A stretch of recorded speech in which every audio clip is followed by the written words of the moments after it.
मेरे ऊपर प्राणघातक हमला करने के लिए एक प्लानिंग के तहत मुझे मारा गया और मुझे हत्या करने का एक इरादा था कि इनकी हत्या कर दी जाए। कुछ लोगों ने बीच बचाव में मेरे ऊपर प्राणघातक हमला किया गया। क्या उनका दायित्व तो नहीं बनता है कि चेयरमैन श्री लक्ष्मण विश्वकर्मा जी के द्वारा।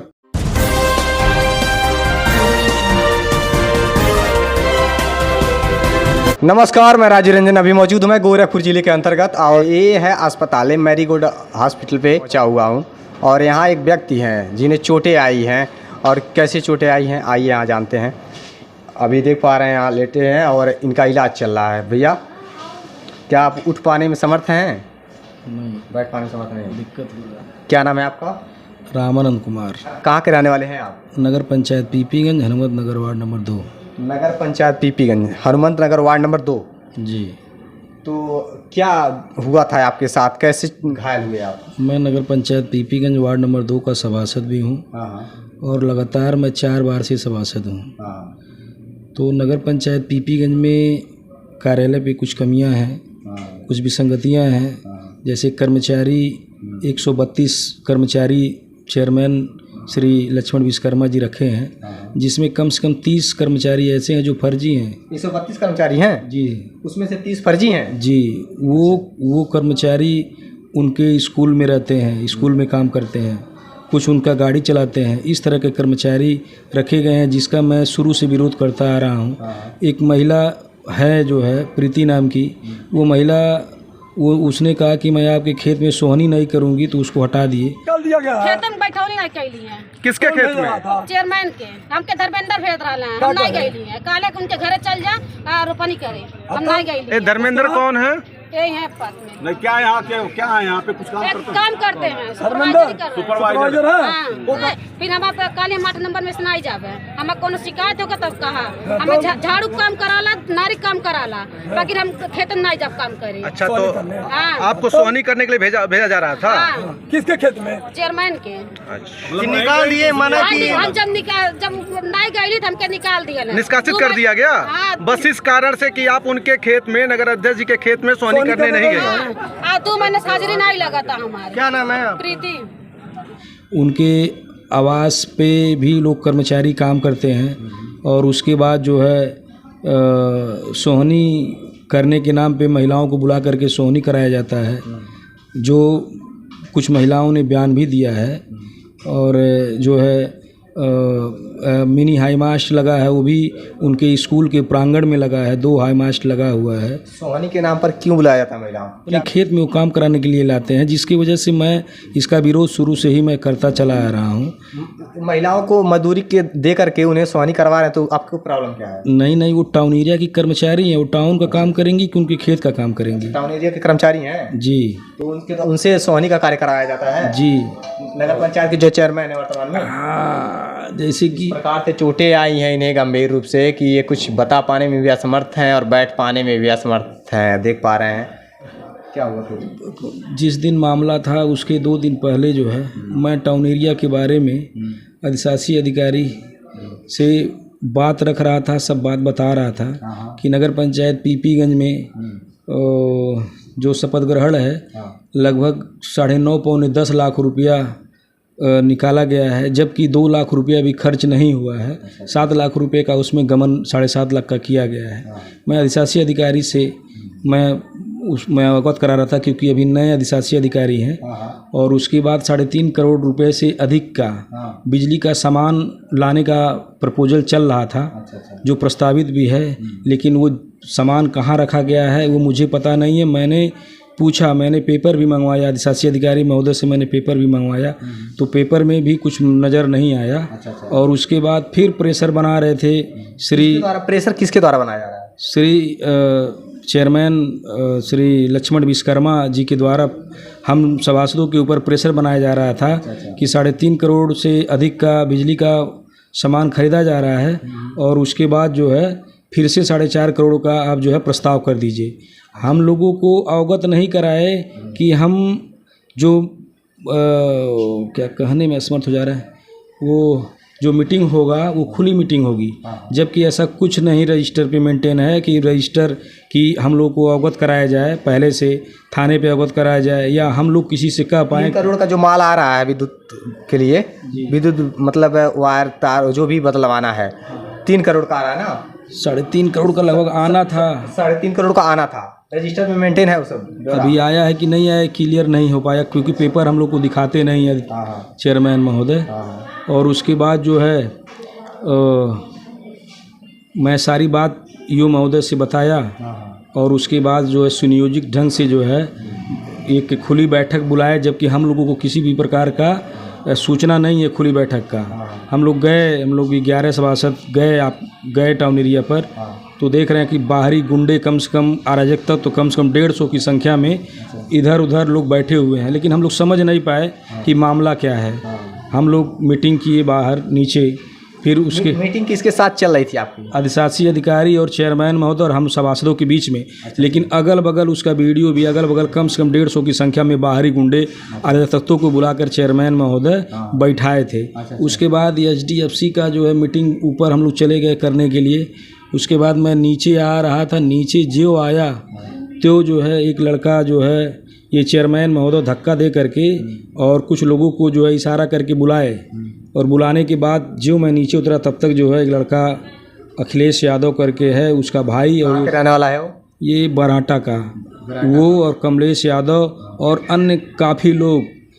मुझे जब ढकेले तो मुझे चक्कर आ गया, और वो जो कट्टे का बीट होता है उससे मुझे इस पे मारा गया, प्रहार किया गया। कट्टे का बीट? जी, हथियार जो बंदूक कहते हैं, कट्टा बंदूक के द्वारा इन पर हमला किया? जी, इस पे मारा गया, मैं चक्कर से गिर गया। उसके बाद जो है काफ़ी लोगों ने मेरे ऊपर प्रहार किया। ये सब मुझे काफ़ी चोटें आई हैं, सर में काफ़ी चोटें आई हैं, गंभीर। का मतलब ये जो नगर पंचायत को वर्तमान चेयरमैन है उनके द्वारा ही आप पर हमला करवाया गया है? जी, सीधा उन्हीं के द्वारा सुनियोजित ढंग से जो है 1 हफ्ते से प्लानिंग करके, क्योंकि मैं भ्रष्टाचार के खिलाफ लड़ाई आज से नहीं, मैं 20 साल से लड़ता आ रहा हूँ। नहीं, हर कोई चेयरमैन हो या सभासद हो, भ्रष्टाचार के खिलाफ बिल्कुल ही लड़ाई लड़नी चाहिए। हर एक व्यक्ति को भ्रष्टाचार के खिलाफ लड़ाई लड़नी चाहिए, और ये सिर्फ पत्रकारों का ही कार्य नहीं है कि भ्रष्टाचारों के खिलाफ लड़ाई करें। हर एक इंसान की इंसानियत होती है कि वो भ्रष्टाचार के खिलाफ लड़ाई लड़ें। लेकिन कहीं ना कहीं इनके द्वारा बताया जा रहा है जैसे कि ये भ्रष्टाचार के खिलाफ लड़ाई लड़ते लड़ते इन पर इस प्रकार से हमला कर दिया जाता है कि आज घायल अवस्था में एक अस्पताल के एक बेड पर पड़े हुए हैं, और ये उठ पाने में भी असमर्थ हैं, बोल पाने में भी असमर्थ हैं। इस प्रकार की इनकी स्थितियां हो गई हैं। अच्छा, ये बताइए, जब आप पर हमला हुआ तो करीब कितने लोगों ने मिलकर हमला किया? कम से कम 70-80 लोग रहे होंगे। 70-80 लोग मिलकर हमला किए, और बाहर भी काफ़ी लोग थे। क्या पुरानी रंजिश थी जो वर्तमान चेयरमैन है? किसी भी प्रकार का कोई रंजिश नहीं रहा। और ये कुछ बड़े लोगों का भी इसमें हाथ है, क्योंकि इसमें बड़े लोग कौन कौन? 8 करोड़ का मामला चल रहा था। उन लोगों का दिमाग यही था कि हम 8 करोड़ में 1 करोड़ का सामान मंगवाएंगे, और मैंने विरोध किया कि आप अपने घर भी रखे हुए हैं सामान, मैंने इसका भी विरोध किया। कौन घर रखे थे? चेयरमैन साहब। अच्छा, और सामान घर भी रखे हैं? रखे थे, अभी समय क्या रखे हैं ये मुझे पता नहीं है। और अपने घर पे सामान रखवाए थे, इसका भी मैंने विरोध किया था। तो ये लोग 1 हफ्ते से सुनियोजित ढंग से जो है मेरे ऊपर प्राण घातक हमला करने के लिए एक प्लानिंग के तहत मुझे मारा गया, और मुझे हत्या करने का एक इरादा था कि इनकी हत्या कर दी जाए। कुछ लोगों ने बीच बचाव करके मुझे बचाया। इसमें पूर्ण रूप से चेयरमैन, साथ क्या कोई नहीं था बचाने के लिए? और सभासद ऊपर थे। जब वो लोग जाने तो दौड़ करके भागे। केवल 5 मिनट के अंदर जितना हमको उन लोग मारना चाहे मारे। तब जब तक वो लोग मार रहे थे तो चेयरमैन साहब कहाँ थे? बगल में ही मेरे बगल में ही थे। उसका वीडियो भी हमारे पास है। आपको बचाने का कार्य नहीं कर रहे? नहीं, बिल्कुल नहीं। वो बार बार कह रहे हैं कि मैं कुछ इसमें इन्वॉल्व नहीं था। अच्छा। और कुछ सभासद बंधु हमारे हैं जो भ्रष्टाचार का बढ़ावा देने के लिए उनका कमीशन बंद न हो जाए, इसलिए डर के नाते उनके पक्ष में ये बार बार कह रहे हैं कि चेयरमैन साहब बीच बचाव कर रहे थे। मैं पूछना चाहता हूं अपने माननीय सभासद बंधुओं से कि अगर आपको ये दिखाई दिया कि चेयरमैन महोदय बीच बचाव कर रहे हैं, तो क्या ये दिखाई नहीं दिया कि कौन मुझको मार रहा था? क्या चेयरमैन साहब का ये दायित्व तो नहीं बनता है कि उनके नगर पंचायत के कार्यालय में मेरे ऊपर प्राणघातक हमला किया गया? क्या उनका दायित्व तो नहीं बनता है कि वह अगर अपने आप को ये कहें कि जो है नहीं हमने नहीं किया, इन लोगों ने किया? क्या वो नहीं देखे जब वो मेरे बगल में ही खड़े थे? ये पूर्ण रूप से सुनियोजित ढंग से मामला था कि इनको मारना है और यही हैं जो अगुआ बन करके मेरे बीच में आ रहे हैं। अच्छा, अन्य सभासदों पर हमला नहीं हुआ, केवल और केवल आप पर? बिल्कुल, केवल मेरे ऊपर किया गया प्राण। क्या प्रशासनिक कोई कार्रवाई के लिए आप लोगों ने एप्लीकेशन दिया? मैं तत्काल, मैं तो बेहोश हो गया था, उसके बाद मुझे थाने पे ले जाया गया। मैंने एप्लीकेशन भी दिया, बाय नेम एप्लीकेशन दिया। दबाव भी काफ़ी मेरे ऊपर बनाया गया कि चेयरमैन महोदय का नाम हटा दीजिए। हमने कहा किसी भी तरह से नाम की क्यों नाम हटा, जब वही कराए हैं सब। अच्छा। तो हम क्यों नाम हटाएं। फिर उसके बाद कोई कार्यवाही नहीं होती है। अच्छा, नहीं हुई अभी तक कुछ भी कोई कार्रवाई, बिल्कुल हल्का फुल्का धारा लगा दिया गया है। उल्टा मेरे ऊपर प्राणघातक हमला भी हुआ और जो चेयरमैन साहब के साथ लोग रहते हैं उनके ड्राइवर हैं जिनका शायद नाम रमाकांत या कुछ नाम है, जिन्होंने वो लोग षड्यंत्र के तहत मुकदमे को जो हल्का करने के लिए या मामले को दबाने के लिए या जो है कहा जाएगा कि आपस में कंप्रोमाइज़ कराने के लिए उन्होंने एक सुनियोजित ढंग से SC ST भी हमारे ऊपर लगवा दिया है। अच्छा। हाँ, ये इस प्रकार के हालात शासन प्रशासन की ओर से यानी कि आपको कोई भी लाभ हमको नहीं मिला। शासन प्रशासन कोई आश्वासन भी नहीं? कुछ भी नहीं, कुछ भी कोई नहीं। कार्रवाई कर रहे हैं? बस कोई बात आ रही है सीधे कह रहे हैं कि SSP महोदय का आदेश है, इसमें हमको कुछ नहीं करना है। किसी बड़े ऊपर के कुछ बड़े नेता हैं जिनके द्वारा जो है ये जो है दबाने का प्रयास किया जा रहा है। ये देखिए, नगर पंचायत पीपीगंज के अंतर्गत इस प्रकार की घटनाओं को अंजाम दिया जाता है,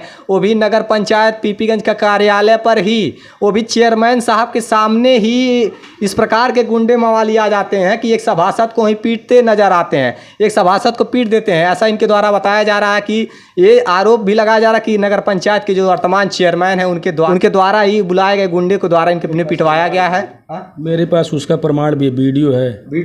150 लोग उस समय टाउन एरिया पे जुटे हुए हैं। बिल्कुल, वो वीडियो भी आप देख पाएंगे जो भी।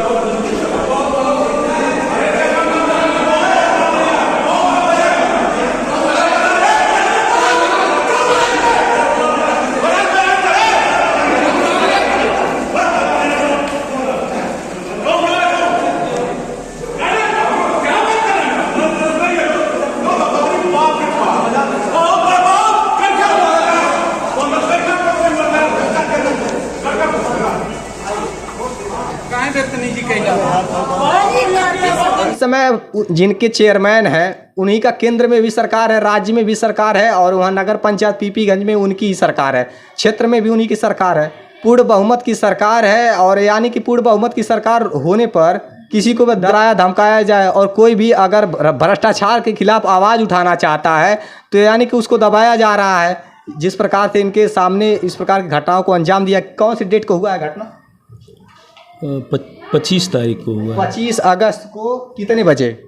नियर अबाउट 12 बजे के बाद, 12 और 2 बजे के बीच में। 12 और 2 बजे के बीच इनके साथ इस प्रकार की घटनाओं को अंजाम दिया गया। शासन प्रशासन इस पर कोई कार्रवाई करने को तैयार नहीं है। FIR भी आपने दिया है? आपने? जी, हमने दिया है। FIR भी इन्होंने दिया है, लेकिन कोई सुनवाई नहीं होने वाला है और इन पर दबाव ऊपर से दबाव डाला जा रहा है और इन पर धाराएं लगाई जा रही हैं। शासन प्रशासन की ओर से कोई कार्रवाई नहीं किया जा रहा है और इस प्रकार से कहीं ना कहीं ऊपर से नीचे तक करप्शन है, भ्रष्टाचार है। इसी वजह से ये भी नेता ही है, वार्ड नंबर 2 के एक नेता ही है, लेकिन इन्हें न्याय नहीं मिल पा रहा है। अब उत्तर प्रदेश सरकार तमाम वादे करती है लेकिन अभी वादे पूरे होते नज़र नहीं आ रहे। जब एक पीड़ित को न्याय नहीं मिल रहा है तो आखिरकार कहाँ है उनकी प्रशासन? तो जो भी दोषी हैं उन पर तो कार्रवाई तो होनी ही चाहिए।